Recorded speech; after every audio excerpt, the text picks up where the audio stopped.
Imperium, the rise and fall of Julius Caesar. Prologue, the Ides of March. The room was too still. For a man who had marched through Gaul, crossed the Rubicon, and crowned himself dictator, Julius Caesar had never grown used to silence. He stirred beneath the linen folds of his bedclothes, exhaling sharply through his nose. Beside him, Calpurnia shivered. He blinked. The first light of morning hadn't yet bled through the high windows of the Palatine villa. Outside, the faint murmur of Rome's waking streets scratched faintly at the shutters. Vendors unpacking their carts, dogs whining for scraps. Normal, unimportant sounds. But inside something was wrong. "Another dream?" he asked quietly. Calpurnia didn't answer at first. Her eyes were open and wet, fixed on the ceiling. She looked like a statue overturned in the night. "You cried out," Caesar added, now sitting up. He reached for the small cup of water left beside the bed and drank mechanically, eyes on her. "I saw you," she said hoarsely. His brow twitched. "Doing what?" "You were on the Capitol steps. You had fallen. There was blood. It flowed from your tunic like wine. Too much of it. It wouldn't stop." Caesar took another sip, slower this time. "How Roman of you to dream in symbolism. This isn't wit, Julius." "No, but it's early. And I haven't had figs." Calpurnia turned to him, eyes sharp now, her voice a low knife. "Don't go to the Senate today." He smiled, his public smile, the kind that cloaked doubt. "I can't govern the Republic from my bathhouse." "You don't need to govern today. Let them talk. Let them hiss behind their robes. Stay, if only for the morning." A knock, soft then again insistent. Caesar rose in a single, fluid motion and draped his cloak over one shoulder. A servant waited outside the chamber doors, eyes low, lips pressed thin. "Well?" Caesar asked, already anticipating something he didn't believe. "There were disturbances in the Forum," the servant began. "A lion was seen wandering near the Temple of Saturn, without a handler. It caused panic." "A lion?" Caesar raised an eyebrow. "And how does a lion get loose in the Forum?" "No one knows, Dominus." Calpurnia sat up in bed. "It's an omen." The servant hesitated, then added, "And there are rumors. Some claim statues of you were found with blood-stained faces.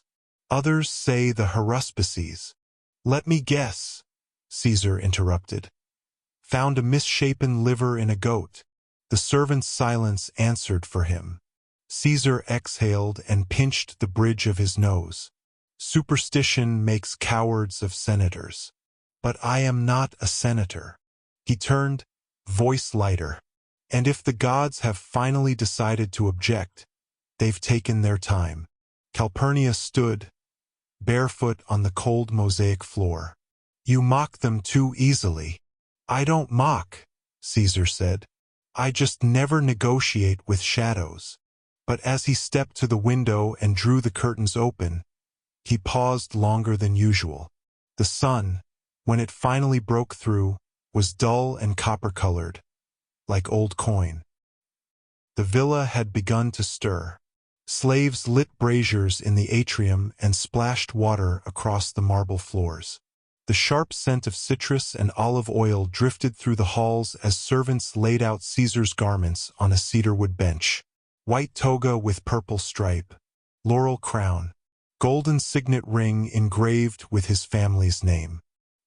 He stood at the mirror unmoving, while a young boy combed through his thinning hair with slow, deliberate strokes.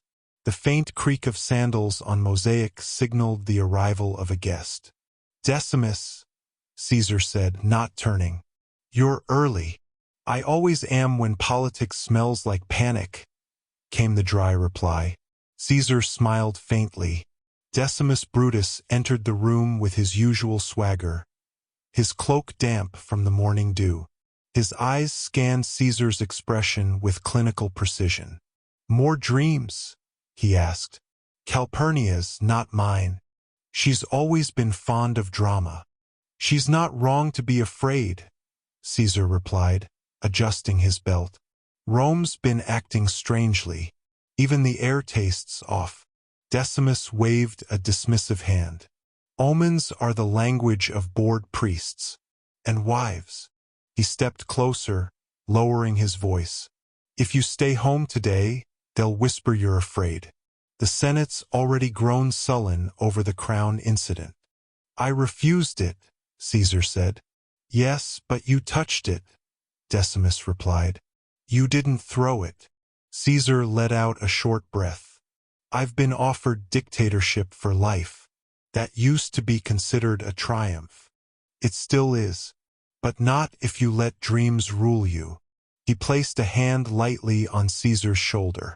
"Come, show yourself. Speak as planned. You'll remind them who Rome belongs to." Outside the villa, the litter was prepared. 6 bearers stood silent, their eyes forward, the palanquin's cushions freshly scented. Caesar stepped outside, the air cool against his cheeks. On a nearby roof, pigeons scattered suddenly, disturbed by nothing visible. From far off, a dog barked once, then silence.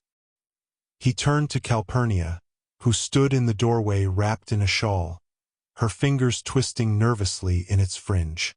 "If it makes you feel better," he said gently, "I'll return before the 2nd hour." She nodded but said nothing. Her eyes searched his face, memorizing it. Decimus gestured, and Caesar climbed into the litter. The procession began, slow, deliberate, down from the Palatine into the wide streets of Rome. Every clatter of a cart, every whisper behind curtained windows seemed louder than usual. Citizens bowed. Some nodded stiffly. Others didn't look at him at all. Decimus leaned in slightly from beside the litter. "You see? The streets are yours. All this noise about portents and dreams. It's nothing." Caesar nodded absently, but the back of his neck itched, and his hand rested too long on the hilt of the ceremonial dagger beneath his robes. They passed through the Forum, the cobbled path narrowing as temples and monuments pressed in from either side. Caesar shifted in the litter, watching the city's faces flicker past like actors behind masks. Some looked up and smiled, thin, reverent, rehearsed. Others bowed quickly, refusing to meet his gaze. And still others stood motionless, silent in their doorways, watching him with something less than warmth. From beneath the awning of a colonnade, a voice cut through the murmurs. "Caesar!" He raised a hand, shielding his eyes from the morning glare. A robed figure stepped forward, parting the crowd like a blade through reeds. "Caesar," the man said again, slower this time, his face hidden beneath the folds of a hood. "Beware the Ides of March." Decimus rolled his eyes. "Another prophet." But Caesar leaned slightly forward, squinting. "Who are you?" "A soothsayer," the man replied. "You passed me before on the calends. I warned you then." "Did you?" Caesar mused. "Forgive me. There are so many warnings these days. I forget which ones to fear." He glanced to Decimus, who offered a half-smirk. Still, something about the man's posture gave Caesar pause. He stepped down from the litter. The crowd quieted. Caesar walked up to the soothsayer until only a few feet separated them. "The Ides are here," he said flatly, "and I am still alive." The soothsayer's lips barely moved. "I, Caesar. They have come, but not yet gone." The words stuck, dry and cold, somewhere in Caesar's chest. He studied the man, searching his face for madness or mockery. But there was only the blank patience of someone who had seen too many deaths to dress them in poetry. After a beat, Caesar turned away. As he returned to the litter, Decimus snorted. "If the gods truly wanted you dead, they'd be less theatrical." "Perhaps," Caesar said. But his tone had shifted, just slightly. They continued toward the theater of Pompey, where the Senate awaited. He pulled his cloak tighter, and as Rome rose around him in arches and domes and statues bearing his face, he wondered, not for the first time, whether a man could become so large in myth that the gods themselves might feel challenged. And if so, what happened next? The theater of Pompey loomed ahead, its white columns like ribs of a giant beast. Caesar's litter halted beneath the stone portico. The city noise faded behind the marble walls, replaced by the softer sounds of sandals on stone, the dry shuffle of togas, and the murmurs of men rehearsing neutrality. Decimus stepped down first and extended a hand. Caesar ignored it and dismounted on his own. The interior courtyard was half-shadowed, vines trailing from balconies, fig trees swaying faintly in the breeze. At the center, the Curia, where the Senate now gathered under Pompey's old roof, a bitter irony that hadn't escaped Caesar's notice. As he entered, heads turned in unison. "Caesar," said Cassius, smiling too wide. "Rome breathes easier when her father returns." He gestured to a half-circle of senators who stood stiffly beside their benches. Behind the polite welcome, their eyes darted like startled starlings. Caesar nodded, eyes skimming the room. "You praise me like a funeral priest, Cassius." A few forced chuckles. Cassius's smile faltered. Brutus stood near the far wall, beside a pillar carved with scenes of Roman triumphs. He did not approach. His arms were folded, and he stared at the floor as if studying an inscription only he could read. Caesar noticed. He moved slowly toward the central dais, where a gilded curule chair had been placed. The seat gleamed in the filtered light, ostentatious even by Roman standards. But Caesar didn't mind the symbolism. He had built his authority on spectacle as much as strategy. He sat. The senators followed, folding into their positions with the stiffness of men unsure whether to bow or brace for thunder. To his left, Servilius Casca adjusted his robe twice, then stopped. Decimus took a place behind him, as was customary for close allies. Still no eye contact from Brutus. Caesar exhaled and scanned the room once more. The painted ceiling overhead depicted gods in celestial congress. Mars held a sword, Jupiter, lightning. Venus reclined on clouds, her face not unlike Cleopatra's. And beneath those serene Olympians, the men of the Republic shifted in their seats and fingered hidden daggers. Caesar leaned back, one arm draped over the chair's side, and smiled faintly. "Let's begin." The first movement was small. A senator, Tullius Cimber, stepped forward with a folded scroll clutched in both hands. His face was flushed, eyes a little too wide. He bowed low, extending the parchment as if it were a sacred offering. "Caesar," he said, "a petition on behalf of my brother. He begs your mercy." Caesar made no move to take it. "Your brother was exiled for bribery, was he not?" "An old crime," Cimber said, "and poorly proven." Before Caesar could reply, another senator moved beside Cimber, then a third. The half-circle subtly collapsed in toward him, like a tide drawing in. Caesar's gaze flicked to Decimus. The man still stood behind him, hands folded, expression unreadable. Cassius was smiling again, this time without mirth. Cimber reached forward and seized Caesar's toga at the shoulder. It was a break in decorum, a shocking gesture. "What are you?" Caesar began, rising from his seat. And then came the first blade, slashing. Not precise, not theatrical. Just brutal, a quick tear through the cloth and into Caesar's flesh. He gasped and twisted, knocking the chair sideways. Another hand grabbed his arm. A second blade found his side. He shouted, words lost in the stone chamber. Casca was behind him now. Cassius lunged next, his face red with effort, not rage. The room exploded. Sandals scraped, fabric tore, voices rose in panic. The senators who were not in the plot stumbled backward in horror. A few bolted, The rest simply froze. Caesar fought back. For a moment, incredibly, he resisted, grabbing a wrist, shoving a man sideways, driving an elbow into another's ribs. But there were too many. The blades kept coming, small, narrow, glinting like fish in the sun. And then Brutus. He moved in slowly, face pale, jaw clenched. He raised the dagger with both hands, as if it weighed far more than metal should. Caesar's eyes found him. There was no cry of betrayal, no grand phrase. Only silence passed between them, heavier than any oath. Question, perhaps, or an answer. Brutus drove the dagger in. Caesar staggered again, and fell. He collapsed at the foot of Pompey's statue, the irony grotesque. The blood spilled quickly now, pooling beneath the marble hem of his one-time rival's likeness. He didn't call for help. He didn't curse the gods. He didn't beg.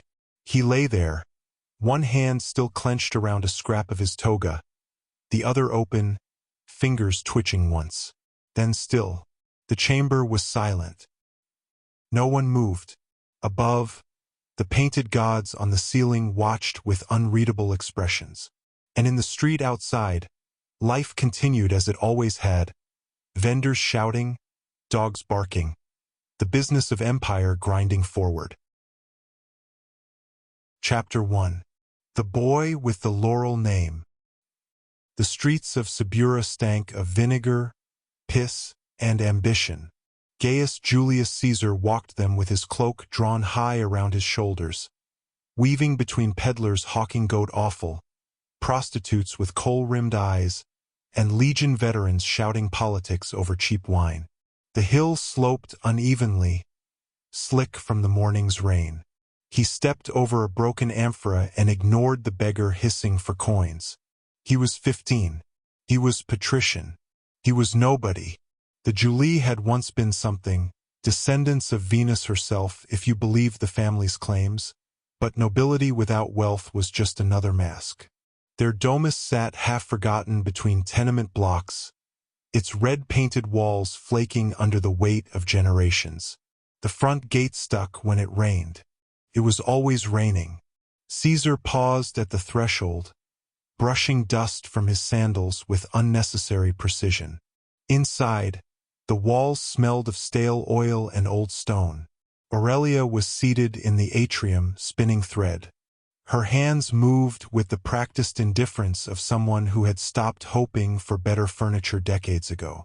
"You're late," she said without looking up.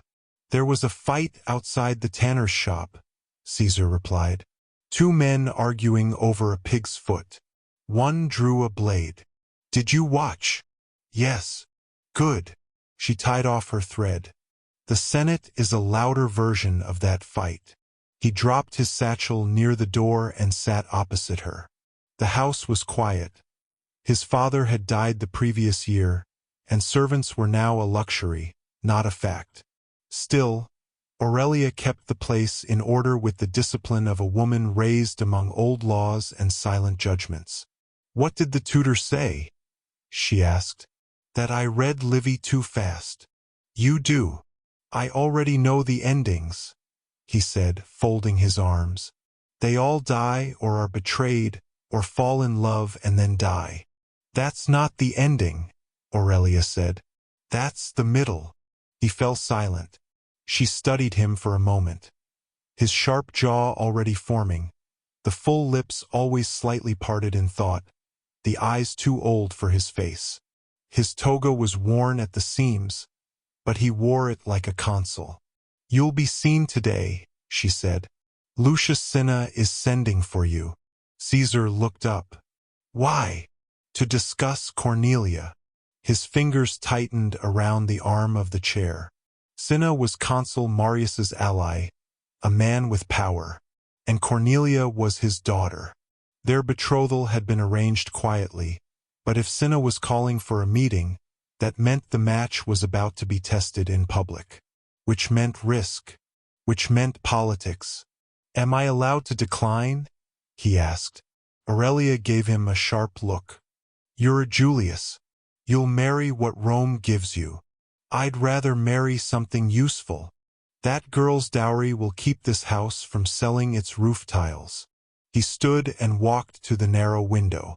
Outside, a slave boy chased a stray chicken across a rooftop. Smoke curled from a baker's chimney nearby. Somewhere below, a flute player tested a melody and failed. Caesar watched it all quietly. He didn't answer. He didn't need to. The names were posted in the forum, scrawled in red across a whitewashed board. They shimmered in the late sun like blood on parchment. Proscriptions. Sulla had returned from the east with legions at his back and revenge in his mouth. Marius was dead, rotting in an unmarked grave or what was left of one, but his allies were very much alive, and Sulla had decided that Rome would be cleaner without them. Caesar stood at the edge of the crowd, one hand tucked in his cloak, his face unreadable.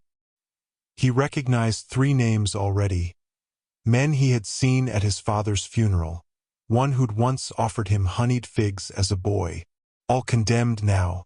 Across the square, soldiers dragged a merchant from his shop. The man screamed something about mistake, about misunderstanding. His head was gone before he finished the sentence. Caesar did not flinch. He waited, watching. The new list was being nailed up. One soldier checked the names with a smirk. Another, slimmer, younger, glanced around nervously. They all wore Sulla's crest now. When the board was done, the crowd surged forward, half curious, half afraid. The Julii were not listed, but Cinna was. His name appeared bold, high on the left, and under it, circled faintly in ink not yet dried. Gaius Julius Caesar, priest of Jupiter, son-in-law to Cinna. Someone nearby whistled. A woman muttered a prayer. A man leaned back and murmured, "Poor bastard." Caesar turned away. Back at the house, Aurelia was already waiting in the atrium, her hands folded tightly in her lap. "I know. They'll send envoys. I know." He stood still for a moment, the shadows of the high columns slicing across his face. Aurelia rose. "If you divorce Cornelia, they will pardon you." "I know," he said again, but softer this time. "Then do it." "No." The word hung in the room like smoke. She stared at him, her mouth tightening. "You are not yet a man of consequence. You are not worth killing."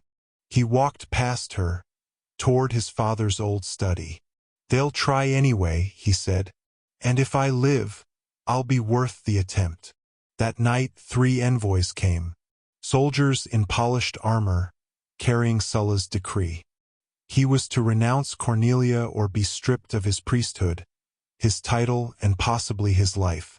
He listened calmly, thanked them for the warning, and closed the door behind them without comment.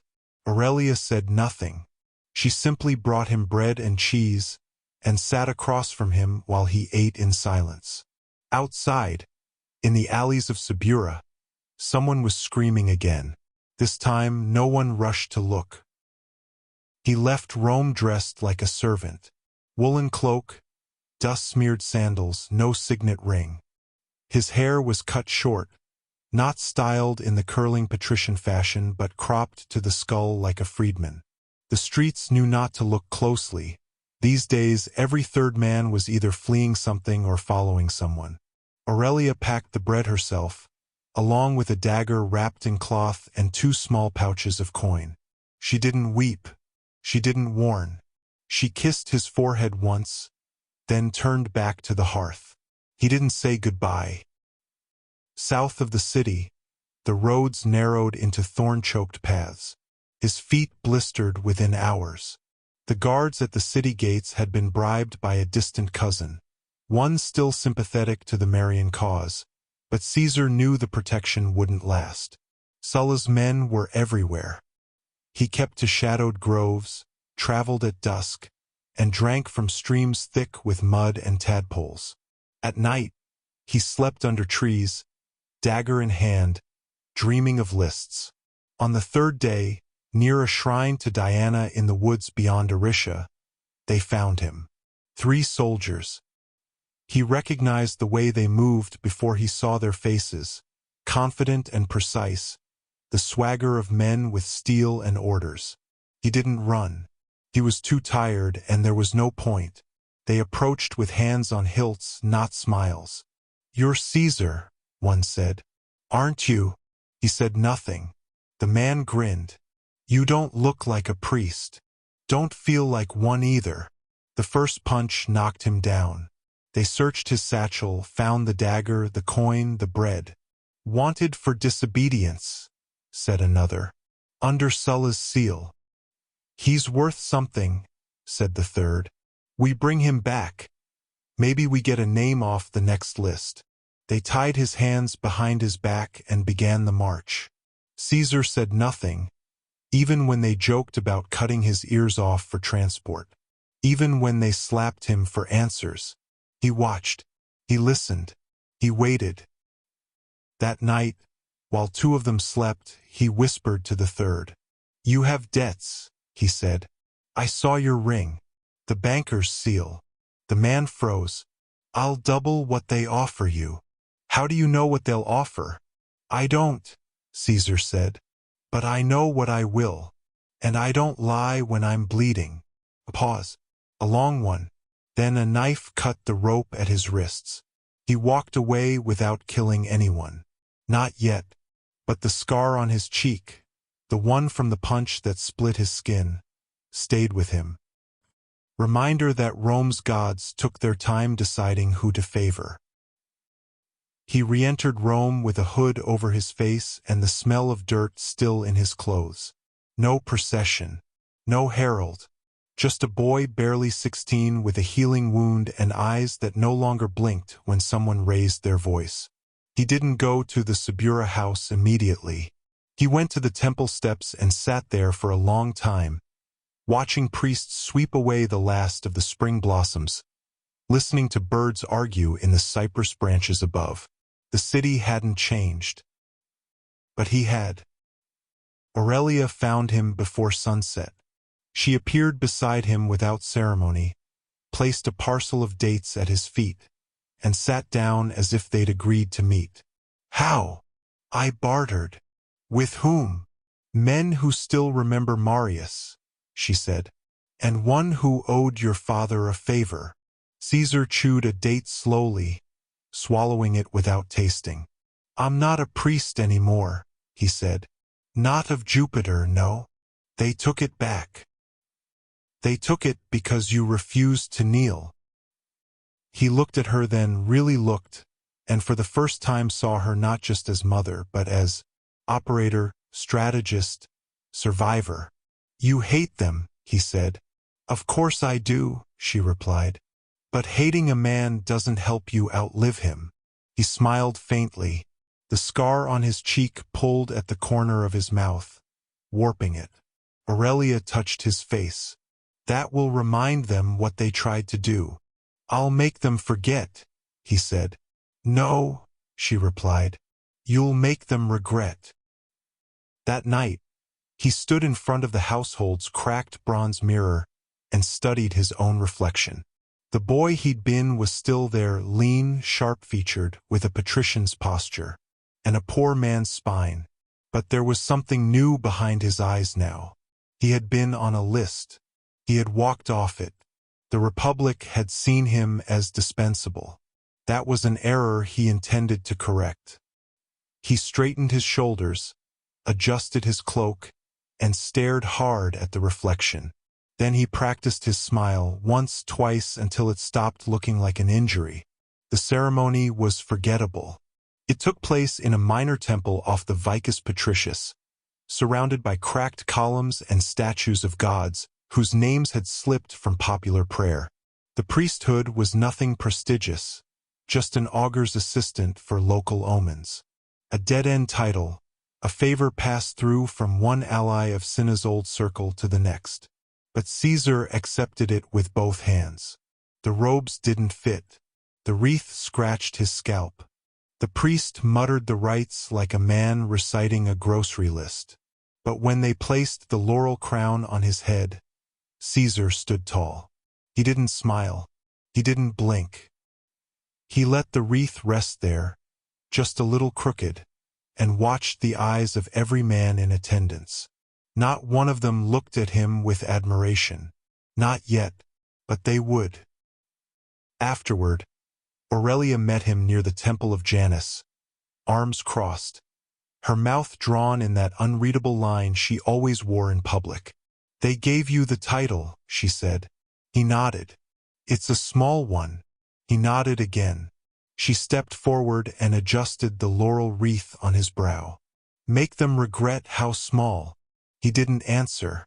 He didn't need to. The crown itched. It would always itch. That was fine.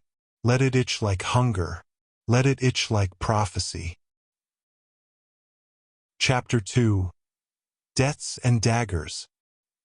The court was packed, more like a theater than a tribunal. They came not for justice but for spectacle.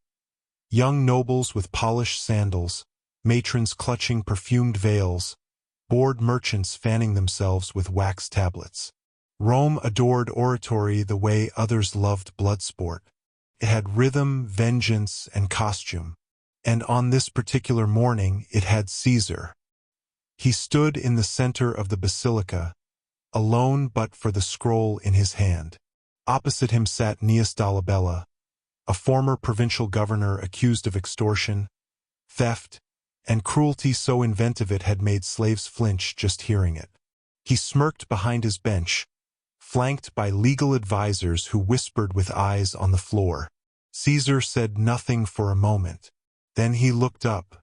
"My fellow citizens," he began, voice low and clear, "I ask you to imagine what it feels like to starve in the rain." The crowd stilled. He spoke slowly, deliberately, not listing crimes but painting them. He described peasants with their tongues cut out for theft, mothers who sold children to tax collectors, soldiers who laughed as they torched grain.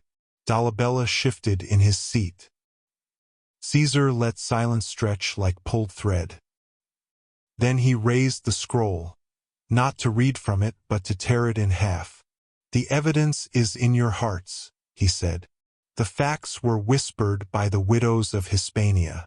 Rome's justice has grown too fond of receipts. I offer you memory. I offer you shame." A murmur passed through the crowd like wind through tall grass. He stepped forward, closer to the bench. "And I offer you a choice. Punish this man, or prove to the world that power buys immunity." The final word rang like iron dropped in a well. The audience erupted. Some clapped. Others stood, unsure whether to applaud or retreat. Dolabella stood to protest, but the noise drowned him. And in the chaos, Caesar turned, bowed slightly, and left the dais. Behind him, a dozen senators sat in silence, watching the back of the young man who had turned a trial into theater, and theater into threat. He fed them first. Before the banners, before the applause, before even the laurel-wrapped statues, he gave them bread. Warm, coarse, free, distributed on street corners with a smile and a nod. His name spoken softly by boys carrying baskets through the forum. "Caesar sends this." It worked better than any edict. Rome's poor had long been used to handouts, usually during elections, with gritted teeth and begrudging grins. But Caesar gave freely, consistently, and with flair. He greeted cobblers and water carriers like equals. He laughed at their jokes, remembered names, bent to tie a child's sandal while guards scowled nearby. And then came the games. Not grand, he couldn't afford that yet, but clever. Gladiators trained at his rented ludus fought in narrow arenas set up in the streets. Swordplay and drama mixed with storytelling. Veterans reenacted skirmishes from Gaul or Thrace, always ending with Caesar's side victorious. It was propaganda painted in blood. The Senate noticed. "He's bankrupting himself," one scoffed behind closed doors. "He's building a mob," said another. Both were right. His debts piled quickly. He borrowed from merchants, lenders, even distant cousins. Always with promises, always with charm. But no one knew how he kept it all afloat. Then one day, after a speech in the forum that left an entire section of plebeians chanting his name, a message arrived on heavy parchment. No signature, just an address and a time. He went.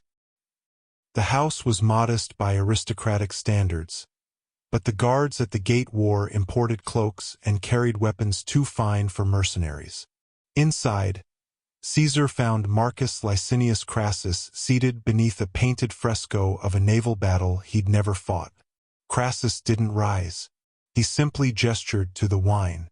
"You're spending faster than you should," he said without preamble. "I'm investing."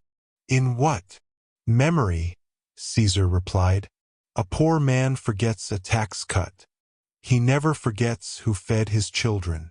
Crassus studied him over the rim of his cup. "You're reckless. You're rich." A pause. "I could fund you," Crassus said. "Quietly." "Why?" "Because you're going to be powerful," Crassus said. "And I've always liked my investments to pay dividends." Caesar swirled the wine in his cup. "I want no leash." Crassus smiled thinly. "I don't need a leash. Just a whisper in your ear when it matters." Caesar raised his cup. "So whisper." The torchlight flickered across the alley walls, stretching every shadow into menace. The crowd from the speech had just begun to thin. Smiling men in rough tunics, girls with olive wreaths in their hair, drunk veterans slurring chants of "Caesar! Caesar!" as they staggered toward taverns and brothels. Caesar had stayed longer than usual, shaking hands, exchanging jokes. His guards trailed a few paces behind, more ceremonial than alert. The alley was short, the shortcut to his litter. Familiar, predictable. That was the mistake. He sensed it too late. A figure stepped out from behind a rain barrel, hooded, quick, silent. Not a mugger, not a drunk. The knife gleamed before it moved. Caesar turned just in time. The blade slashed across his shoulder, not his throat. He stumbled back, gritting his teeth, blood already soaking through the folds of his cloak. A shout. One of his guards rushed in. Too slow. Caesar didn't wait. He struck back, harder than he ever had in training, grabbing the man's wrist, twisting. The knife dropped with a clatter. The man tried to run. Caesar tackled him into the wall. The guards arrived seconds later, swords drawn. But Caesar had already pressed the attacker's face into the stone, his knee on the man's spine. "Don't kill him," he ordered. "Not yet." Later, in a rented room above a taverna, the man confessed. He had no name, only a purse of silver and a note. "Make it quick." In the neck. No witnesses. Caesar asked no further questions. He already knew what the Senate would say. A random act, a lone madman, street violence in a city overrun with hunger. But he knew better. It had been too clean, too quiet. Someone had ordered it, not for vengeance, but for warning. He didn't send agents to investigate. He didn't accuse anyone. He didn't even mention it in his next speech. But when he dressed the next morning, he folded the blood-stained tunic carefully and placed it in a cedar chest, tucked away beneath his bed.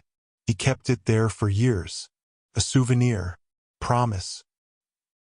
The room was colder than last time. No wine this time. No pleasantries. Crassus sat behind a long cedar desk, examining a clay tablet that he clearly had no interest in. He didn't look up when Caesar entered. "You're bleeding again," he said flatly. "It was minor. A senator doesn't get attacked in alleys for being minor." Caesar stood. "You sent for me." Crassus finally looked up. You've become distracting. That speech in the forum last week? The one where you called the Senate a graveyard of virtue? Inspired. They laughed. Yes, that's the problem. Crassus folded his hands. You're not a soldier yet, not a consul, not even a quaestor. But Rome already chants your name in bathhouses.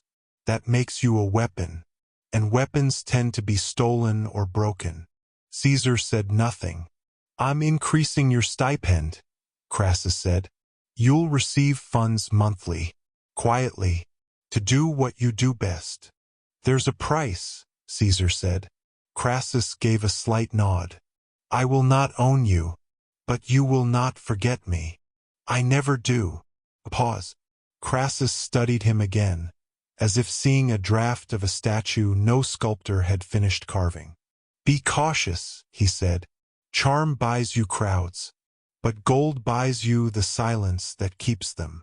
Caesar gave the faintest bow, half polite, half mocking. Then I'll charm them while you silence them. Crassus smiled, thinly. The deal was struck, not with a signature, not with blood, but with understanding.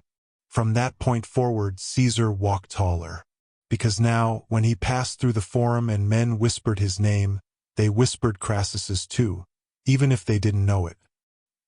The forum was full to bursting. A line of beggars had camped near the rostra the night before, claiming their spots like gamblers before a race. Vendors sold boiled lentils and watered wine. Street children climbed statues for better views. Above it all, banners flapped lazily in the breeze, most bearing crude drawings of Caesar, exaggerated nose and all. He arrived late as planned. The crowd rippled when they saw him, some applauding, others chanting his name in drunken rhythm. His tunic was freshly bleached, his laurel wreath set perfectly. He moved like a man who already belonged to the gods.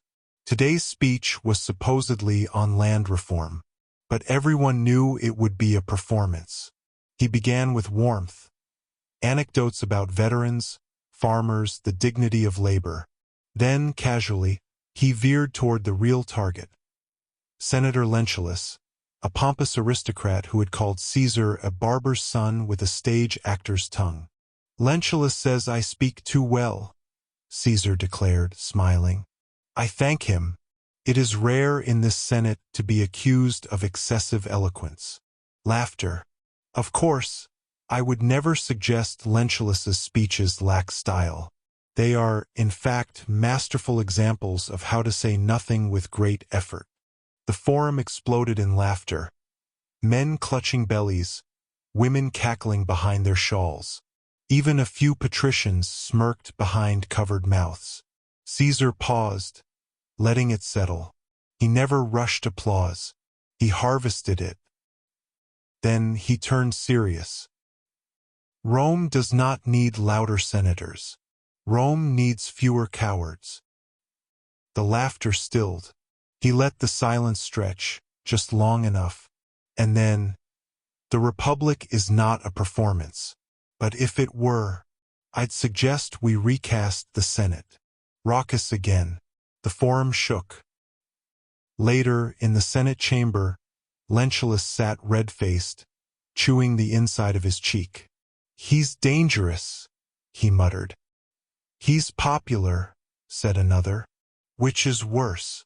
They all agreed, quietly behind closed doors, that Caesar was clever, charismatic, useful perhaps, but only so long as he remained amusing. But Caesar had no intention of being amusing forever. He was done earning laughter. He was ready to earn fear. Chapter 3. Triumvirs. Should have been easy. He had the crowds. He had the name. He had, by now, the fear of 100 lesser men and the admiration of thousands more. But when Caesar reached for the consulship, the highest office in the Republic, he found the door barred. Not with iron, with smiles. Of course, Gaius, said Senator Lucullus, his voice soaked in honey. But perhaps next year would offer a more stable climate. Your ambition is commendable, said another, eyes flicking sideways to avoid his. But the Senate needs balance, not fireworks. Even in private, with old allies, the message was the same: wait, step aside, be patient. But Caesar had waited long enough. Pompey the Great stood in the gardens of his villa, arms behind his back, eyes on nothing. He was still in his prime, but the wrinkles around his eyes had deepened. His eastern victories had brought him glory and land, but the Senate refused to ratify his settlements or grant land to his veterans. He too was stalled. When Caesar visited, they didn't greet like friends. They stood apart, political gravity pulling them together against mutual resistance. They fear you, Pompey said without turning. They mock you, Caesar replied. They fear what I was. They fear what I will become. Pause. They'd rather kill the fire than share the warmth, Pompey muttered. Caesar smiled faintly. Then we burn together. Crassus arrived at dusk. The three men sat in a columned portico while the sun slid behind the hills. No scribes, no wine, no ceremony. We form a pact, Caesar said simply. You, Crassus, provide gold. You, Pompey, provide legions of loyal men. I will use both to seize Rome. And give us what in return? Pompey asked. Land for your soldiers, ratification for your laws, stability for your ego. Pompey's jaw twitched, but he said nothing. Crassus tapped a ring against the marble table. And me? Tax contracts, Caesar said. And influence. Crassus smiled. It was not friendship. It was leverage. It was math. Three men, each too ambitious to be ignored and too resented to succeed alone. They didn't call it a triumvirate. They didn't call it anything. They simply stood, nodded, and went back into the night, knowing that together they held more power than the entire Senate combined. And Rome? Rome would learn. They met in a villa just outside the city, neutral ground with high walls and no eavesdroppers worth killing. Crassus arrived first, in a litter trimmed with Tyrian purple, a silent retinue of scribes trailing behind. He dismissed them all with a glance. Pompey came alone, armored more by reputation than guards. Caesar walked in last, wearing the same tunic he wore when prosecuting governors, deliberately simple, deliberately theatrical. No introductions were necessary. They sat beneath a fresco of Bacchus crowning a soldier with vine leaves. The scene was meant to inspire virtue through wine. It had always struck Caesar as ironic. We have a problem, he said without preface. It's called the Senate. Crassus smirked. We've all had it. They block Pompey's settlements. They fear my election. They mock your wealth. And what do you propose? Pompey asked. Simple arithmetic, Caesar said. 3 ambitions. 1 republic. They listened as he laid it out like a military campaign. Pompey would gain legitimacy. His soldiers rewarded, his laws passed.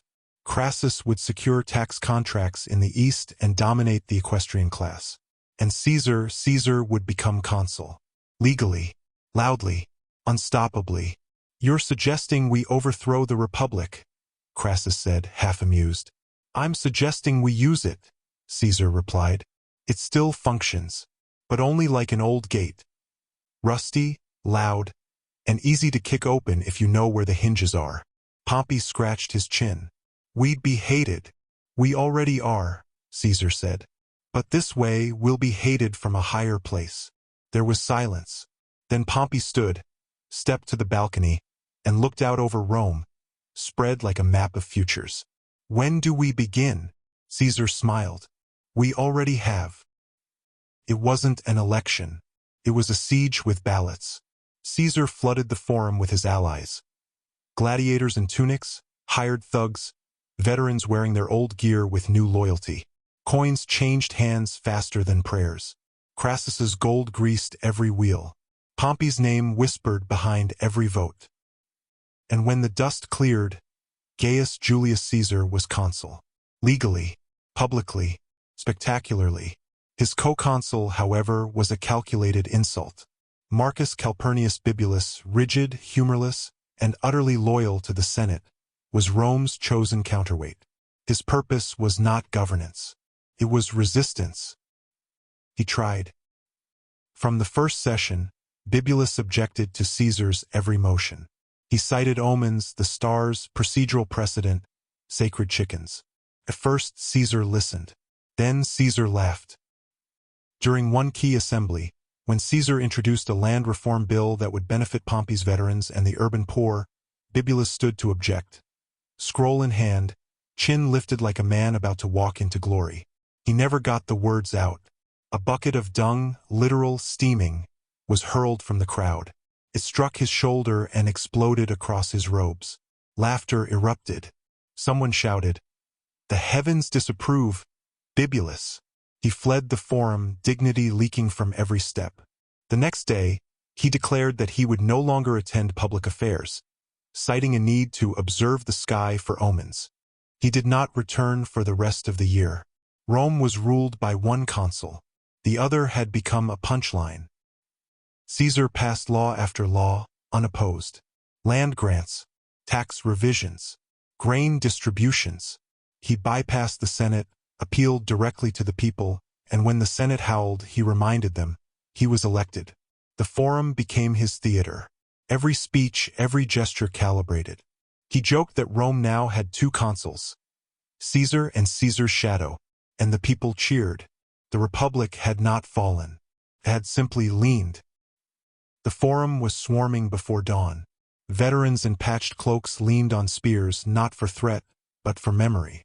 They'd bled for Pompey in the east and returned home to find empty promises and rotting tenements. Now, Caesar stood before them with parchment and rhetoric, ready to give them land. The bill was simple: redistribute public land to Pompey's soldiers and the urban poor. But nothing in Rome was ever simple. The Senate saw it as theft, as populism, as proof that Caesar was no longer playing their game, he was building his own. They tried to block the vote. They tried to stall the proceedings. Caesar brought in the crowd. Not metaphorically, literally, veterans marched into the assembly yard. Forum space was cleared for mobs. Gladiators stood by under the guise of ceremonial display. Rumors swirled that any senator who blocked the vote might leave missing fingers or teeth. Caesar called the vote. A senator tried to speak against it. He was shouted down before he reached the dais. The measure passed. Pompey, watching from a high balcony, did not smile, but he nodded, once. Later, when confronted by outraged patricians, Caesar responded with studied innocence. "Did I force their hands?" he asked. "Or did I simply give the people back their voice?" "You threatened the Republic," spat Cato. Caesar leaned forward, voice low and sharp. "Then perhaps the Republic should speak louder if it doesn't wish to be mistaken for silence." He returned home that night to applause in the streets. Torchbearers followed his litter. Some sang his name. Some just reached out to touch his cloak. The land bill was passed. Pompey was pleased. The people were fed. And the Senate had been reminded what power sounded like when it stopped asking permission. It was not a romantic proposal. It was a maneuver. Julia was barely of age. Literate, observant, with her father's eyes and her mother's stillness. She understood Rome better than most men did. She understood power not as noise but as direction. And when her father asked if she would marry Pompey, she asked only one question: "Will it serve you?" Caesar paused. Then, "Yes." She nodded. "Then I will serve him." The wedding was quiet by Roman standards. Pompey wore a tunic stitched with gold, but walked as if it itched. Julia stood beside him with the poise of a statue, not rigid, but inevitable. There were toasts, poems, offerings to Venus. Caesar stood close behind them both, the architect of this arrangement disguised as a father. The Senate murmured. Some smiled politely. Others stared with cold recognition. This was no marriage. It was a treaty. Pompey, for all his military command and grizzled prestige, softened under Julia's gaze. She listened when he recounted battles. She laughed when his stories bored even the veterans. Slowly, She became not just his wife but his mirror, showing him how the city saw him. And Caesar watched, from a distance, knowing full well what he'd given up. In private corners of the Curia, senators whispered words once unspeakable. Monarchy, tyranny in a new form, 3 men above the law. But no one said it aloud. Not yet, because Caesar smiled too easily, because Pompey had legions, because Crassus had coin, and because Rome for now was still applauding. Chapter 4.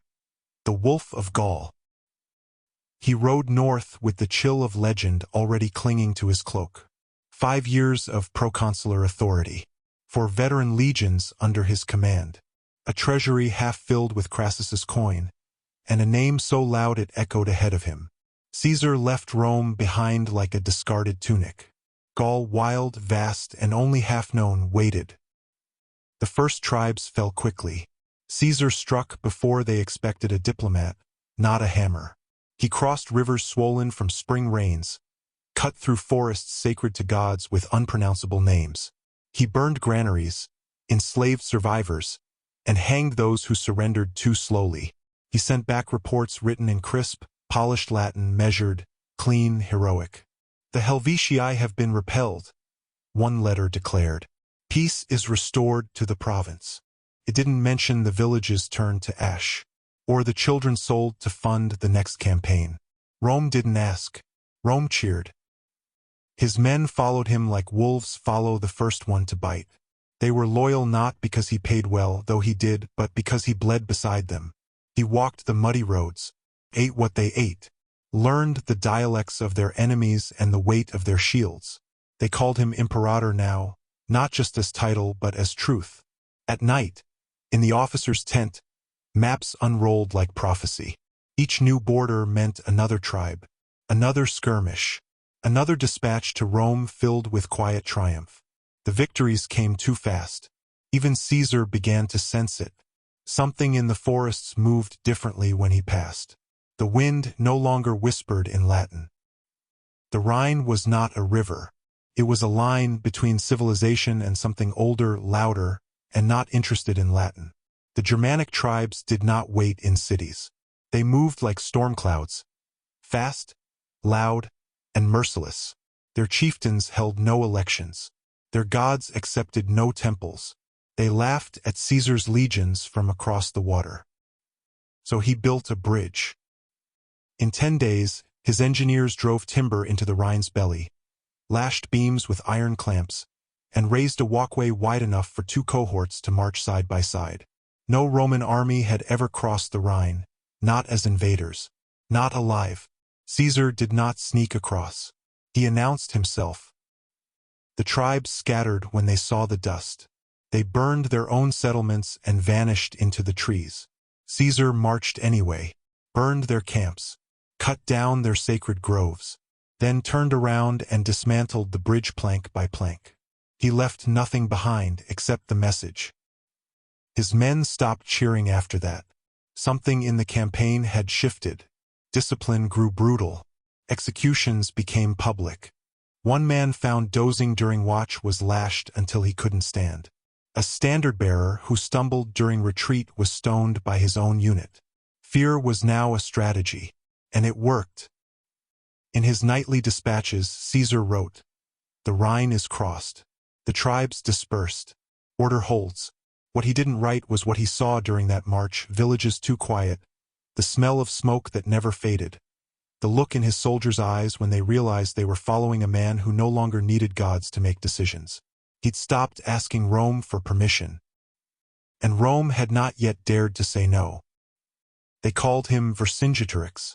His name was not made for Roman tongues, too many edges, too much breath in the throat, but the meaning was clear: king of great warriors.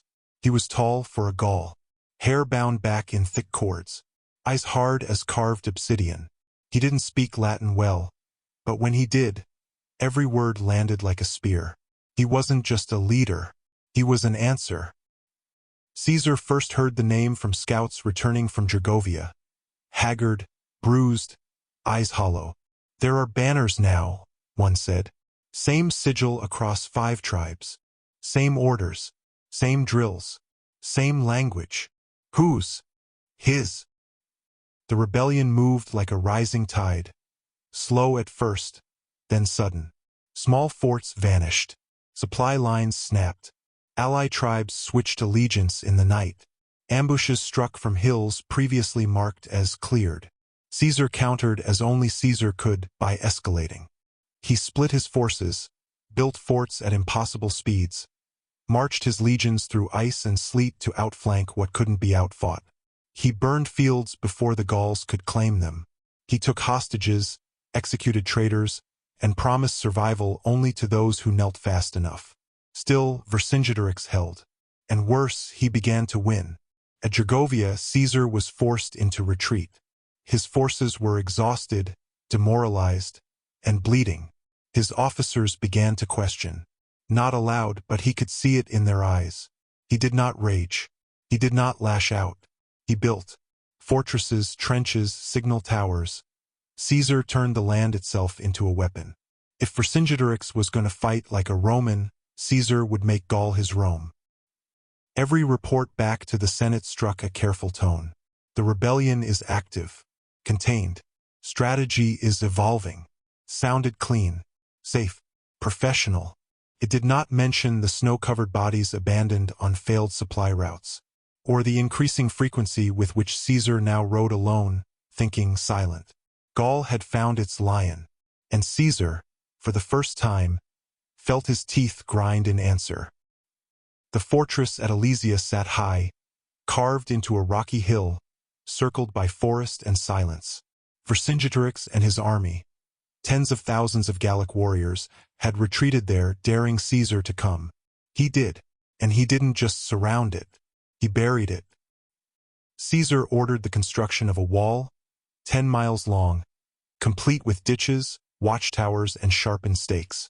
Then, expecting a relief army, he built a second wall behind him. 13 miles more. One to starve the enemy in. One to keep help out. The logic was terrifying. So was the precision.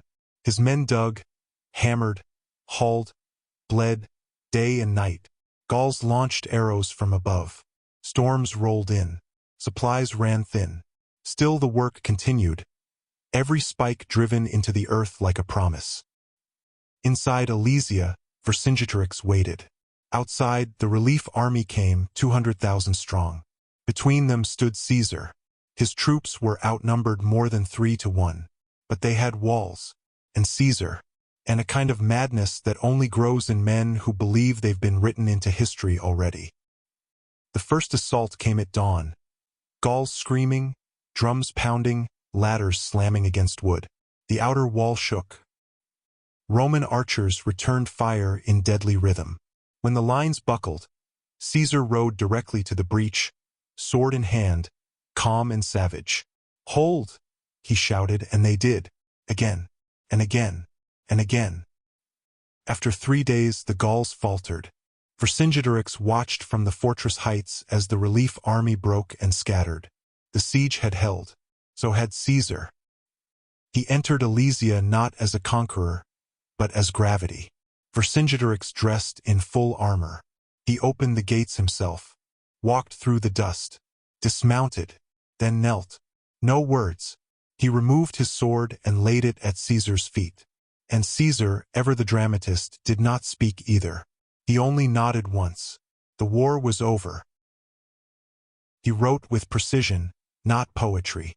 No metaphors, no gods, no grief. Just, we marched. They resisted. We triumphed. It was not modesty. It was performance. The commentaries on the Gallic War read like dispatches from Olympus. Caesar referred to himself in the third person, as if the writer had no agenda, no blood on his hands. Just facts. Just Rome. Caesar advanced. Caesar secured the ridge. Caesar defeated the Helvetii. He turned massacre into management, sieges into strategy, terror into clarity, and Rome devoured it. The scrolls spread through the city faster than news from the Senate. Copies were recited aloud in markets, and scribes quoted passages in love letters. Even Caesar's enemies admitted the style was effective. One senator muttered, "He's conquering us one sentence at a time." Pompey read them in private, once with Julia beside him, her hand brushing his. He did not comment aloud, but he did not sleep that night. Back in Gaul, Caesar read his own words by firelight, eyes scanning for rhythm, not memory. He knew exactly what he was building. Not a report, a myth, a record of Caesar, written by Caesar, for a Rome that would one day have to decide. Had it made a hero or birthed a tyrant? Chapter 5. Crossing the Rubicon. He came not with a trumpet, but a courier. The Senate's decree was crisp, formal, and soaked in hypocrisy.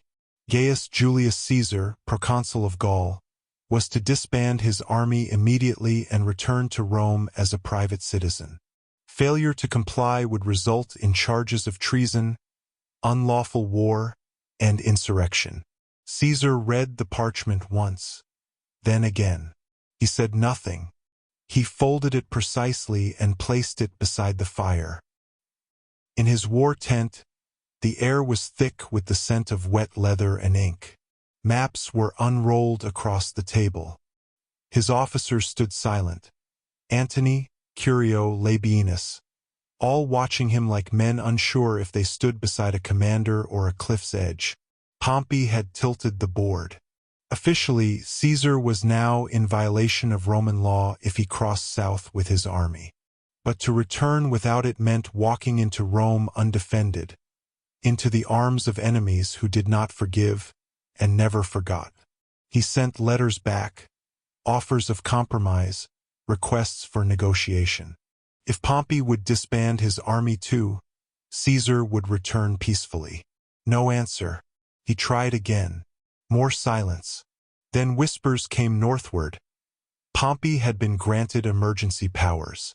Troops were gathering around the city. Brutus, Cato, Cicero, all circling like crows, cloaked in law and fear. Late that night, Caesar sat alone at the edge of his camp, sharpening a blade that had already done too much. He didn't speak. He barely blinked. The recall was not an invitation. It was a trap. His letters were parchment shields, polished, polite, laden with appeals to tradition and dignity. "Let there be peace among Romans," he wrote. "Let no citizen raise arms against another." He offered arbitration, compromise, shared disarmament. Every word carefully chosen. Every sentence designed not for reconciliation but for memory. They sent no reply, or worse, mocked them in the forum. Cicero called them plays dressed in policy. Cato refused even to read his name aloud.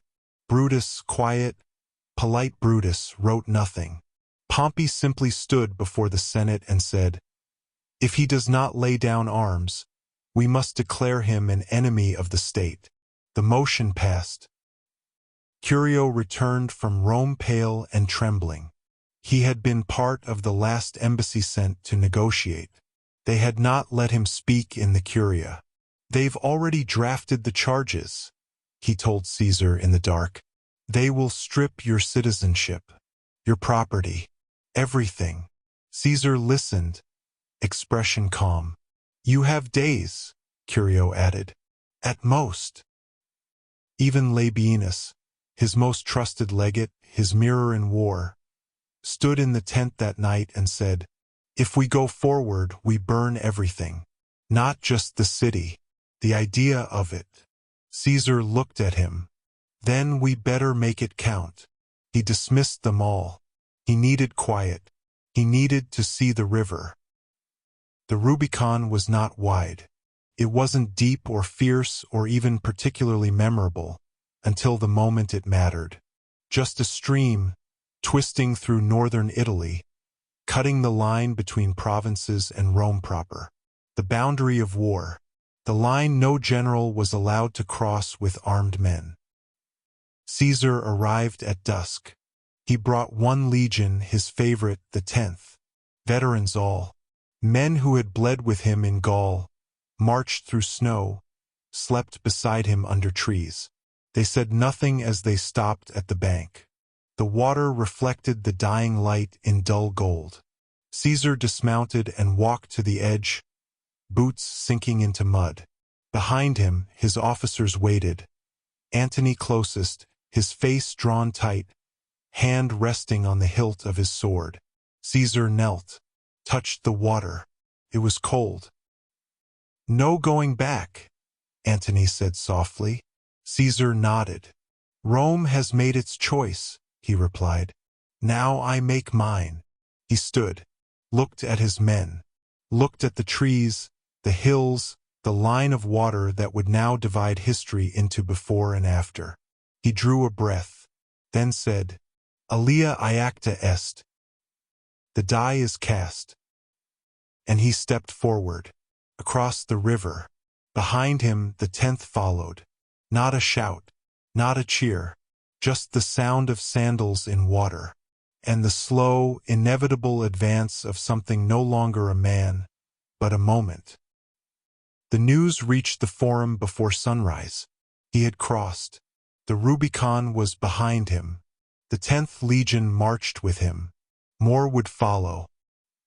In the Senate, panic bloomed like rot beneath marble. Cato demanded emergency powers. Cicero debated phrasing. Pompey, graying, grave, silent, stood and said only, "We cannot defend the city." By midday, consuls were packing scrolls into satchels. Gold disappeared from the treasury. Senators fled to their villas or boarded ships bound for Brundisium. No one waited for orders. No one waited for Caesar. In the streets, chaos cracked open. Shops closed. Windows were shuttered. Slaves whispered warnings. Some citizens rioted. Others looted. A few cried out, "Caesar is coming," with the tone of prophecy, not fear. But Caesar did not storm Rome. He did not send flames or threats. He advanced like rain, steady, undeniable. Every town he approached surrendered without a fight. He posted guards, enforced curfews, spoke gently to local magistrates. "I am here for Rome," he said, "not to destroy it, but to take it back." Behind him, no cities burned, no temples fell. Not yet, but ahead Pompey waited. And Caesar knew the war had only just begun. He entered Rome without resistance. No trumpets, no battle cries, just the soft clap of sandals on stone and the 10th Legion moving like a single creature of discipline and silence. Citizens peered from behind shutters. Some watched from rooftops, eyes wide. But no one cheered. No one dared. The Curia was empty. Its great doors swung open with a groan that echoed across the forum. Caesar walked inside alone, boots marking the dust. The Senate benches were deserted. The air smelled of old wax, parchment, and abandonment. He stood in the center of the chamber, looked up at the painted ceiling, listened. Nothing. Antony found him there some time later. "They've gone," he said. "Most by ship. East. With Pompey." Caesar didn't move. "They'll regroup," Antony continued. "Try to raise legions. Macedon, Illyricum. They'll call it loyalty. They'll call us traitors." "They already have," Caesar said. A long silence. Then, "So what now?" Caesar turned slowly, the torchlight catching the edge of his profile. Calm, unreadable, already beyond. "Now," he said, "we follow them." He stepped out into the empty forum. Rome, for all its temples and laws and memory, had become a stage without actors. The Republic wasn't dead. It had simply left the city. Chapter 6. Pharsalus. Pompey ran east, but not like a coward. Like a strategist. He left Italy intact, No scorched fields, no poisoned wells. He took the Senate, the treasury, and every loyal legion he could buy, borrow, or bully. In Greece, he would gather strength. In the East, he was still a god to many.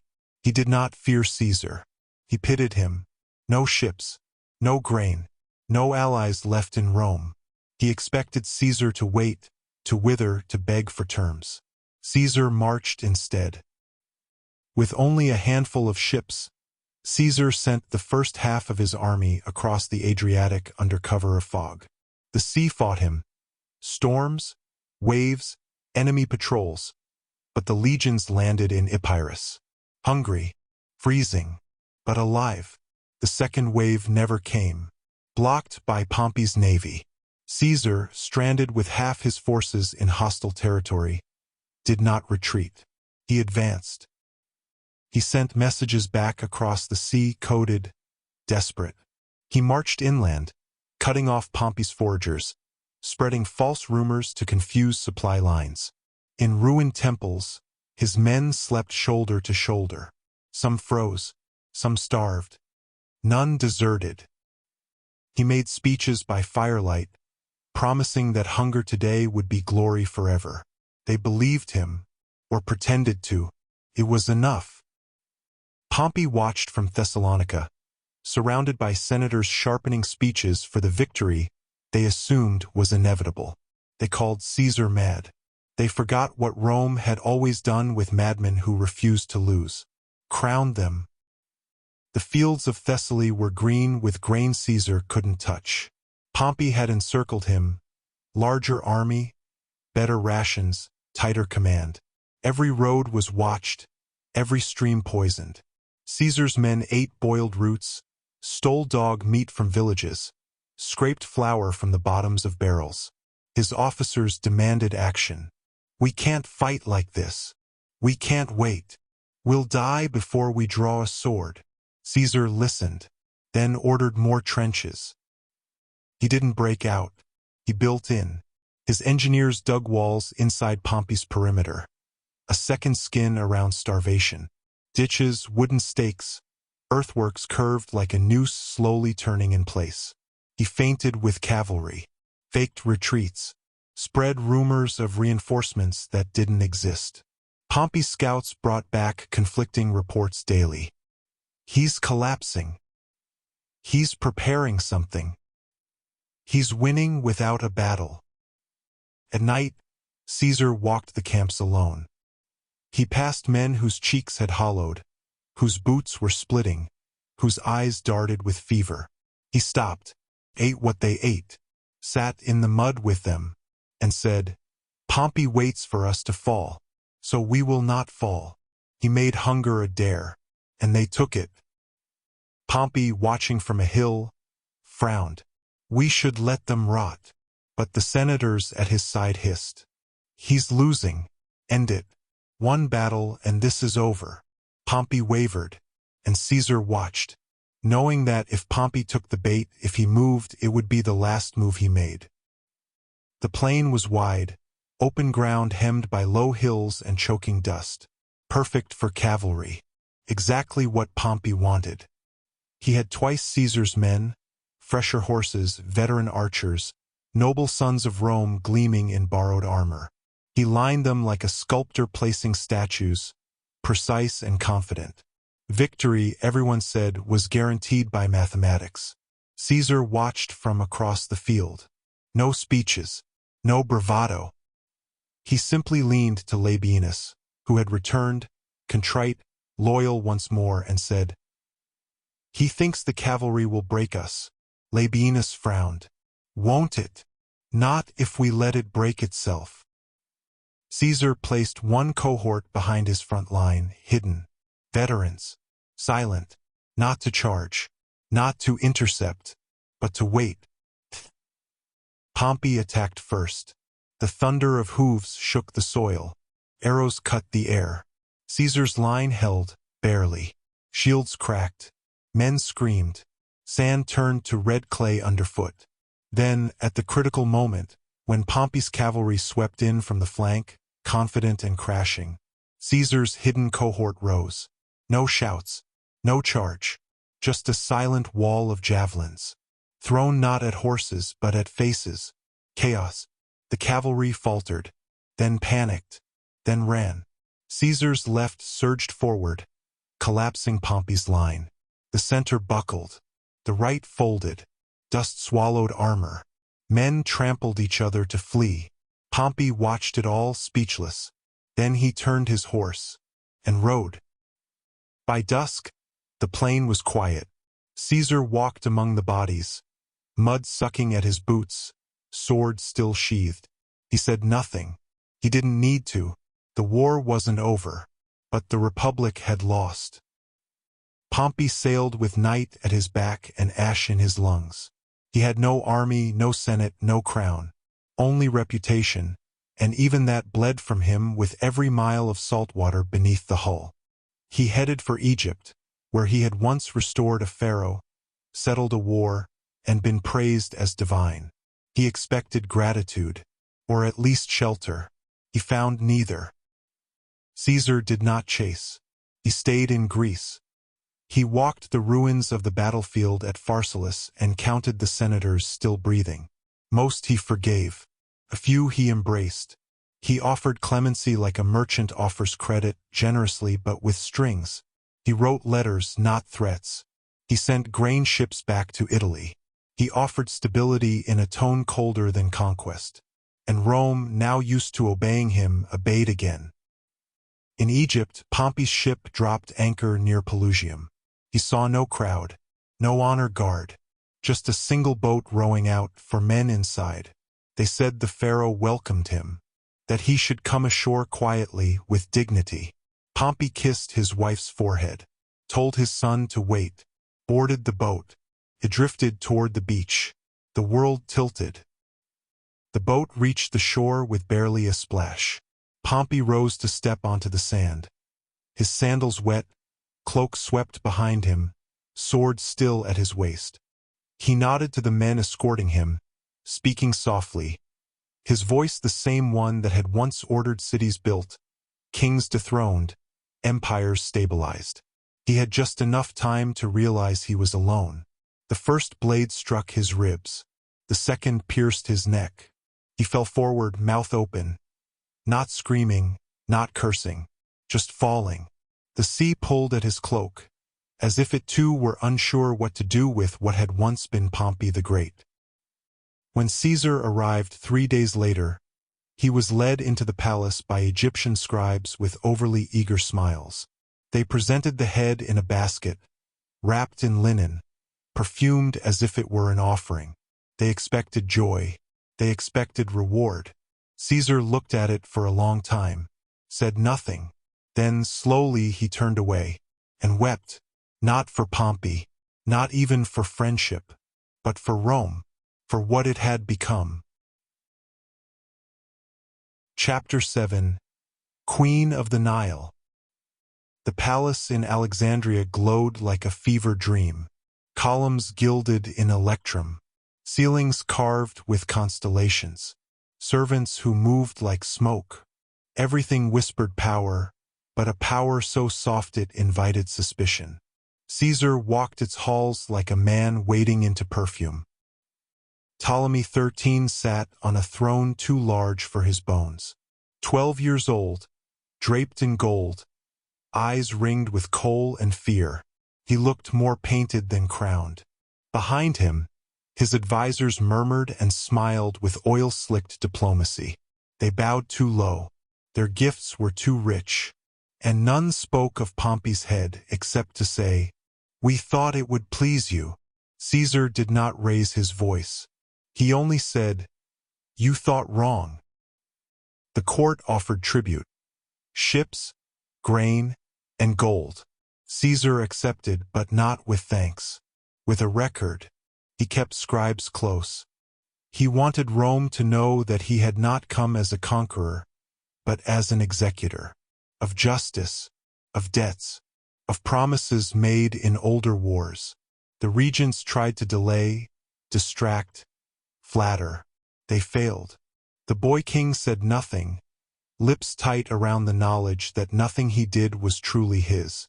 Caesar saw it all, and wondered, where is she? Because where there is a boy with a crown, there is always someone older waiting to take it. And in Alexandria there was always a queen. The guards didn't know what they were carrying. A rolled carpet, thick and awkward, brought into Caesar's chamber by a nervous servant who kept glancing over his shoulder as if afraid the carpet might speak. Nearly did. When they unrolled it, she spilled out laughing. Cleopatra. No crown, no retinue, no ceremony, just bare feet, sun-dark skin, hair bound in a single gold thread. Her eyes caught the torchlight like obsidian catching flame. She stood with the calm of someone who knew exactly what she looked like in that moment, and exactly what it would do. Caesar didn't speak. Not right away. He watched her straighten her tunic, brush dust from her arm, and say, flawless Latin, not Egyptian accented, I thought it rude to arrive through the front door. Rome so rarely appreciates honesty. Their first conversation lasted hours. Politics first sharp, clean, maneuvered like a game of stones on a board.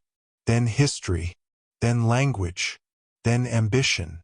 She spoke Greek, Latin, Coptic, quoted Plato, asked him whether he ruled Rome or merely borrowed it from men too lazy to do the work. He said nothing. He smiled. By dawn, she was still there, not lounging, not begging, not flirting, sitting opposite him, pointing at maps. He realized he wasn't negotiating. He was being recruited. The game had changed. Ptolemy's advisors woke that morning to silence from Caesar's wing of the palace.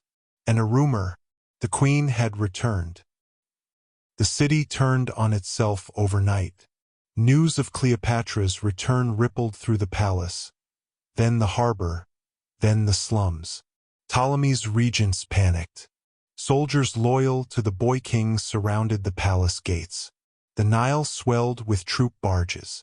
By mid-morning, Alexandria, a jewel of calm and commerce, was a siege, and Caesar was the enemy inside. His position was tactically absurd. He had no local allies, barely 3,000 men, trapped in a foreign palace surrounded by a hostile army. Even his supply lines were suspect, cut off at sea, harassed on land. Every road was watched, every corner a risk. He didn't retreat. He reinforced the gates, converted terraces into archer posts, and ordered supplies rationed. When an aide asked if they should prepare to flee, Caesar said only, "We are not guests. We are the tide." Fighting spread to the streets. Columns toppled. Oil caught fire on the water. Skirmishes broke out in alleyways where philosophers once debated. Cleopatra stayed inside the palace. Not hidden, present. She visited the wounded, calmed servants, read aloud from scrolls even as the windows shook with battle. Caesar watched her more than he admitted. Not out of lust, though that was there, but out of something rarer, recognition. She ruled from within the fire. When the royal fleet, still held in the harbor by Caesar's men, was set alight to prevent Ptolemy's troops from boarding it, the flames spread. Some said the library caught then. Others said it was looted first. Scrolls turned to ash. Knowledge folded into smoke. Even Caesar, who measured the world in victories, paused at the sight. One aide whispered, "Thousands of years gone." Caesar replied, "Then we will write more." The Nile narrowed behind him, golden and still. Cleopatra stood on the palace balcony, veiled in gauze, not waving. She never waved. She watched. Caesar watched her, too, until she was a shape lost to distance. They had said everything already. He boarded the Roman ship with a scroll in one hand and silence in the other. The crew kept their eyes low. Word had spread. The queen bore a son. Caesar had neither denied nor confirmed it. He didn't need to. The truth had a way of arriving ahead of him. In Rome, senators waited with sharpened words. He's gone native. He calls her goddess now. He'll marry her next. They spoke in whispers, then louder, then with clenched fists at private dinners. But none dared say it in the forum. Not yet. Caesar's name still made the people cheer. And now he returned with grain, gold, and peace. Peace bought with blood, but peace nonetheless. He disembarked at Brundisium without ceremony, walked to his tent, unrolled a fresh map of the Republic, and said, "Now, time, not rest, not retreat, not surrender, time to rebuild what was broken, or reshape it into something no one yet recognized." They lined the streets for him. Chapter 8. Dictator for Life. Children tossed flowers. Bakers left ovens unattended. Old men wept without knowing why. No general in memory had returned from so far, with so much, and still worn his own boots. Caesar rode not in gold, but ivory. Not with slaves behind him whispering, "You are mortal," but with scribes taking notes for the next triumph. His face was on coins now, laurel-crowned, calm, unavoidable. The Senate met him with applause so thunderous it drowned the unease. He was offered more honors, temples, a statue among the gods, a golden chair in the Curia. He accepted slowly, reluctantly, publicly, and then he began. Laws shifted like sand. Term limits vanished. Debts were revised. The Senate was expanded, not with old families, but with new blood, loyal, provincial, grateful. Latin became law across the empire. Citizenship extended. He was not just leading Rome. He was rebuilding it. In the Forum, games were held. Gladiators, chariot races, reenactments of naval battles in flooded arenas. The people cheered. They always did. They forgot how many of their brothers had died at Pharsalus. They forgot what had burned in Alexandria. All they saw was grain, gold, glory, and Caesar, waving from the balcony of the rostra, not smiling, but watching. He held the laurel crown on his brow with effortless ease, but his fingers never left the iron hilt beneath his cloak. He changed the calendar. 12 months, 365 days, a leap year every 4, named after gods and himself. The priests blinked, muttered, shuffled their scrolls, but they obeyed, because time now was Caesar's, and Rome ticked forward under his measure. Taxation was redrawn with a mathematician's eye. Corrupt collectors were dismissed. Provincial wealth was redirected. Veterans were settled in new colonies, tied to Caesar by land, not loyalty alone. Roads were repaired, laws codified, grain distributed with a precision that bordered on prophecy. Rome was no longer stumbling forward. It was marching. Then came the crown. During the Lupercalia festival, before the mob, Antony offered it to him twice. A golden diadem, held aloft like a question. Caesar pushed it aside, smiled, but not too fast, not too forcefully, just enough that both sides, those who feared kings and those who craved them, left the forum wondering which moment they had just witnessed, a refusal or a rehearsal. The statues changed next. No longer Caesar the general, now Caesar the divine. Laurel crowns, tunics of white, lightning bolts in hand. Some bore inscriptions calling him Father of the Nation. Others used older terms, Son of Venus, Chosen of the Gods. He allowed them to stand, and when one was torn down in protest, the man who did it vanished. Rome was watching, but Caesar, He was already looking beyond.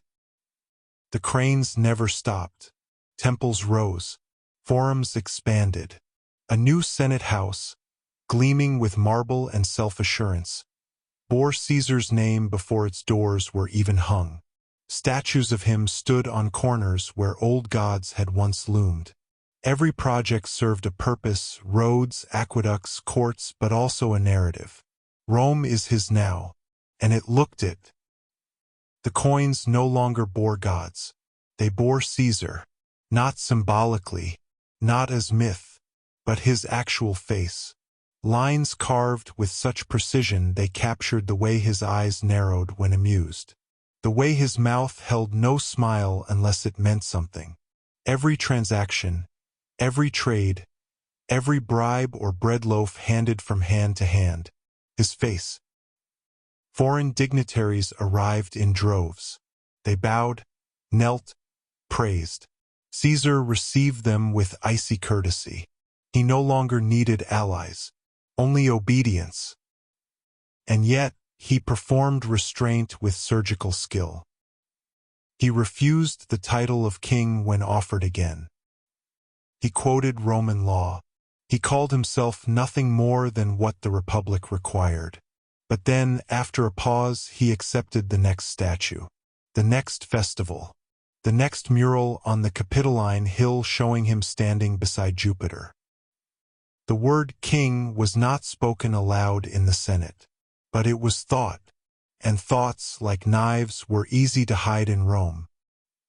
It was passed with applause, a title carved not in the blood of war, but in the ink of legality, Dictator Perpetuo. No term limit, no expiration. The Republic, for the first time, had a permanent master. Caesar accepted it with the same expression he wore on campaign. Flat, efficient, unreadable. He stood beneath a marble arch painted with his victories. Senators flanked him, faces like masks. The people cheered. But in the Curia, something cracked. He no longer attended every session. He passed legislation through proxies. He answered fewer letters, mocked the formality of debate. One day, when asked to stand during a senatorial vote, he remained seated and said, "My legs are tired from building your empire." Even his allies winced. At a dinner he told a joke. "If I die suddenly, let it be quick and among friends." Cassius did not laugh. Brutus smiled too quickly. In the marble shadows of the city, words once forbidden began to find air. Too powerful, too proud, too permanent. Rome, they whispered, had not been killed by enemies. It had been absorbed by one man's ambition, and now it slept in his hand. Spring came too early. The skies above Rome were cloudless, and the streets bloomed with banners bearing Caesar's face, draped in laurel, smiling faintly. The games were daily. The wine flowed. The crowds roared. But Caesar watched it all from behind the veil of a man who had already won. He attended the races. He walked through cheering crowds to the seats of honor, flanked by guards. He offered prizes to charioteers, smiled at dancers, dropped coins from balconies like a god dispensing favor. But those who looked closely saw it. A boredom creeping into his eyes. A distance as though he had stepped beyond history and found nothing left worth conquering. He dreamt often now, strange, violent dreams. He spoke them aloud in passing. "They stab me in a crowd. Brutus holds the knife." His aides chuckled nervously. He didn't. In private, Brutus met with Cassius. Others joined, quiet men with clean hands and tangled thoughts. They spoke of liberty, of virtue, of what Rome had been.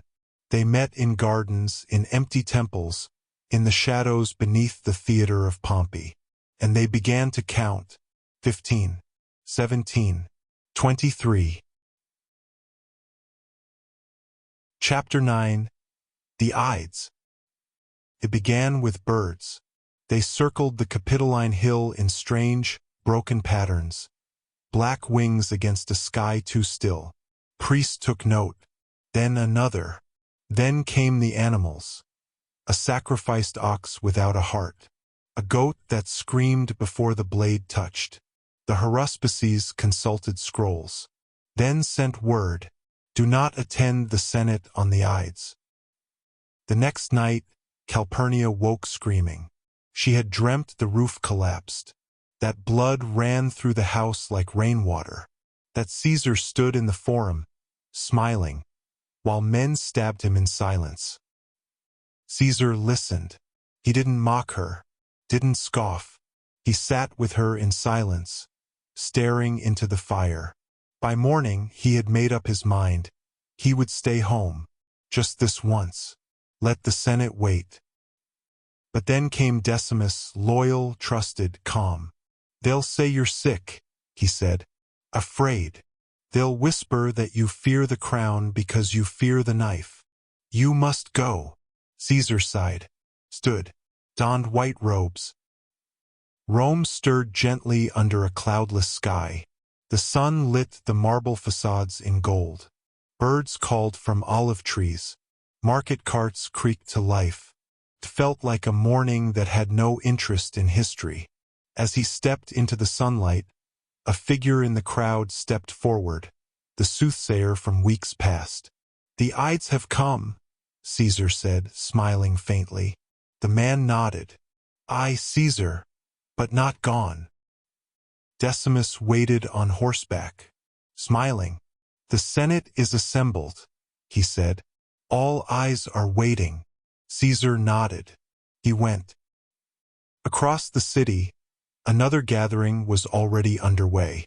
Brutus, Cassius, Casca, Trebonius, Ligarius, 30 men in total, scattered through the colonnades of the theater of Pompey. Each wore a tunic. Each carried a dagger hidden in the folds. Their eyes did not meet. They did not speak. They breathed slowly, like men waiting to walk onto a stage they had built and now feared. At the forum gates, Caesar passed the soothsayer again. The old man raised one finger. Caesar paused, almost smiled, then walked on. The theater of Pompey was cool inside, a sanctuary of marble and silence. Senators stood as Caesar entered. The white of his robe gleamed against the stone. He walked with the grace of someone who had outlived prophecy. He took his place at the base of the statue of Pompey, his old rival turned relic. Above, the gods looked down in stone. Below, the knives waited. Tullius Cimber approached first.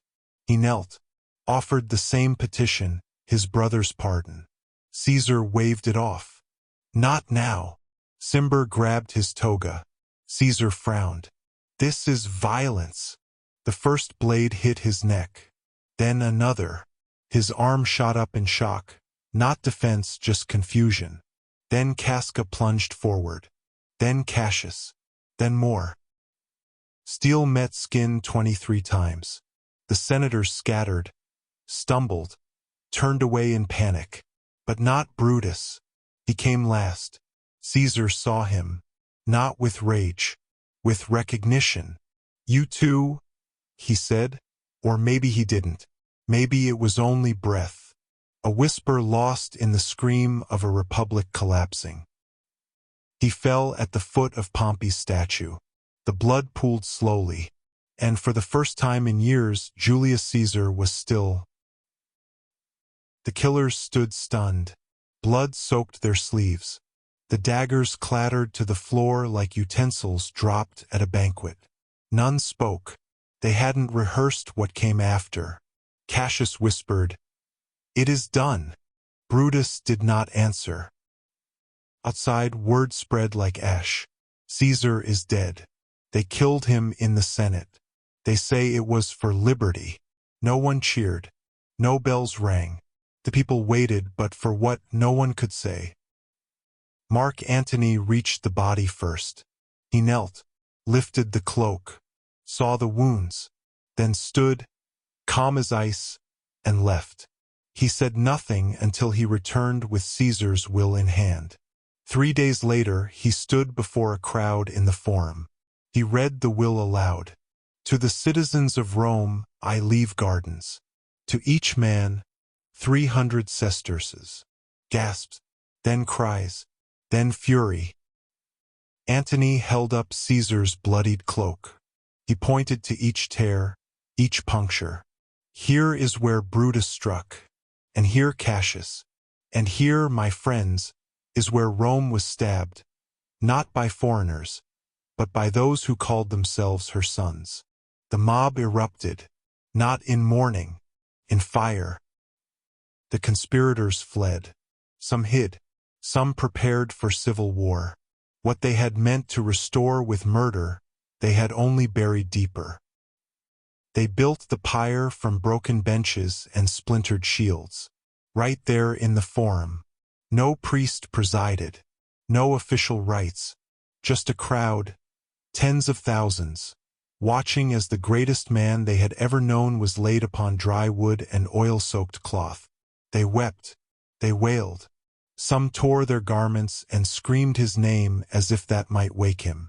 Then they lit the fire, and Rome watched its last certainty turn to smoke. The flames rose fast, too fast, fanned by wind and grief. The mob surged, tore down the houses of known conspirators, dragged statues of Brutus through the street. Senators fled in disguises.